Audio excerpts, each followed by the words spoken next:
how to add a contributor to Wix. Hello guys and welcome to this new tutorial. In today's video I'm going to show you how easy it is to add a contributor or a personnel into your Wix website. It is very easy and very simple. All you need to do is to follow up the tutorial from the beginning till the end and you are going to be good to go. The first thing that you need to do is to head over wix.com, sign in into your account, and from that you're going to see the site's dashboard. Once you're here, you're going to select the website that you want to add the contributors to. So we are going to select this one. For example, click on select and edit site. For now, we are going to see here the Wix website dashboard. So obviously right there, it is the control center of the website itself. So from here, we're going to head over the left side screen and we're going to scroll down a little bit here until we see settings. We're going to select the settings, and from here, we're going to see the general settings. We are going simply right there to see the roles and permissions. Here we are going to scroll down a little bit until you see that.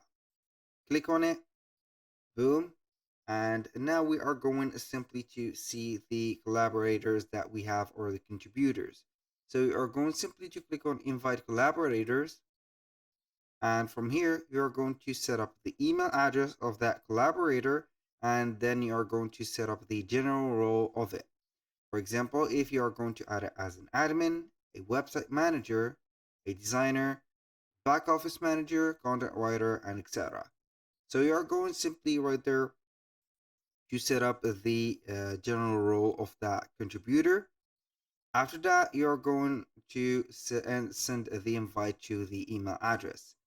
So you can go ahead and create a custom role for this specific person by typing here the role title, description, the permissions that you are going to give this person to. So, and then you are going to click on save.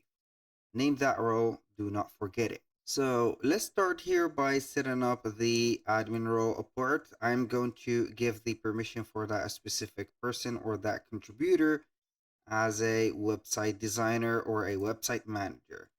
So for the CMS roles, I'm going to give it the CMS edit. And for the billing roles, I'm not going to give it here a billing roles. For the marketing, I'm going to give it here the marketing manager. The point of sale roles, I will not give it, and for the payments also it is not going to be available for that. So we are going simply right there to type in the name or the email of it, for example jack@gmail.com, and that person will get here a invitation to be the website manager and accept it. So that was all for today's video. Thank you guys for watching. I hope that you have enjoyed the content and hope to see you soon on the next one.